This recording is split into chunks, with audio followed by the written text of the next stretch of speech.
بسم الله الرحمن الرحيم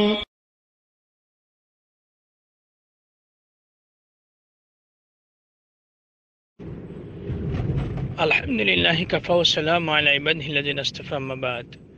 মুহতারাম ভাই জানতে চেয়েছেন যে আমার সম্মুখে যদি কোনো ব্যক্তিকে শরীয়ত গর্হিত কাজ সংগঠিত হতে দেখি, ওই ব্যক্তি হইতে পারে আমার অন্তরঙ্গ বন্ধু অথবা আমার নিকটতম কোনো আত্মীয়। সেই ক্ষেত্রে আমি যদি তাকে এই শরীয়ত গর্হিত কাজ থেকে বিরত রাখতে চেষ্টা করি, সে হয়তো আমার প্রতি মনক্ষুণ্ণ হবে।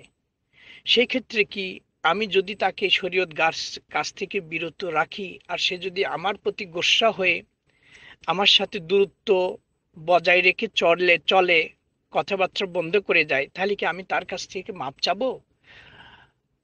এবং ইন ফিউচারে কি এই ধরনের কাজ আমি কি আমার সম্মুখে সংগঠিত হতে দেখলে কি আমি চুপ থাকবো, কিছু বলবো না? চমৎকার একটি প্রশ্ন। আরবিতে একটা প্রবাদ বাক্য আছে, আল হাক্কু মুররুন, সত্য সবসময় তিক্ত হয়, তিতা হয়।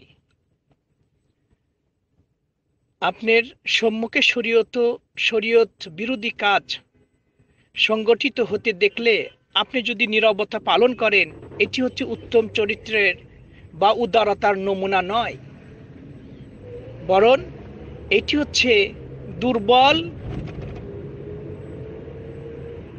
ইমানের পরিচয়। যখন আপনার বিরুদ্ধে শরীয়ত গর্হিত কাজ দেখবেন, সেইটাকে অত্যন্ত হিকমত অবলম্বন করে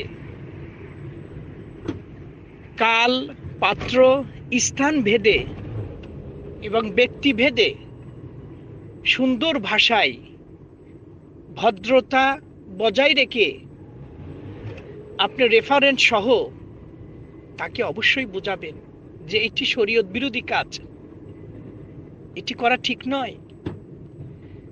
যদি আপনি না বলেন তাহলে বরং আপনি গুনাহগার হবেন কাল কিয়ামতের দিন। এই জন্য মান রাআ মিনকুম মুনকারান ফালইউগাইয়ির বিয়াদিহি ফাইন লাম ইস্তাতি' ফাবিলিসানিহি ফাইন লাম ইস্তাতি' ফাবিকলবিহি। তোমাদের মধ্যে কেউ যদি শরীয়ত গর্হিত কাজ সংগঠিত হতে দেখে, সেজন্য হাত দ্বারা বাধা দেয়। হাত দ্বারা বাধা দেওয়ার সামর্থ্য না থাকলে মুখ দ্বারা নিষেধ করে বুঝিয়ে। এতে যদি সামর্থ্য না থাকে, দারুণভাবে অন্তর দিয়ে এটাকে ঘৃণা করতে হবে। আর তৃতীয়টি হচ্ছে থার্ড ক্লাস ইমানদারের পরিচয়।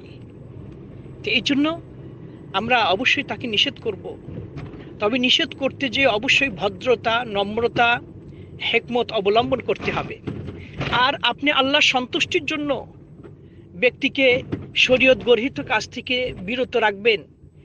সেই ক্ষেত্রে সে যদি আপনার প্রতি রেগে যায়, তাতে কিছু আসে যায় না। কেন আপনি তার কাছে মাপ চাবেন? আপনি তো তাকে ভালো কথা বলেছেন। রাসূল আকরাম সাল্লাল্লাহু আলাইহি ওয়াসাল্লাম তিনি আল আমিন ছিলেন, কিন্তু যখন হচ্ছে সকলের শত্রু মিত্র সকলের কাছেই তিনি বিশ্বাসী হিসাবে পরিগণিত ছিলেন, কিন্তু যখন হকের দাওয়াত মানুষকে দিতে লাগলেন, তখন তিনি শত্রু হয়ে গেলেন। তো এটা এই মনে করে আমি তো হক বলা থেকে বিরত থাকবো না, অবশ্যই আমি এটা বলবো, যদিও সে খারাপ জানে। আল্লাহু ওয়ালিয়ুত তৌফিক।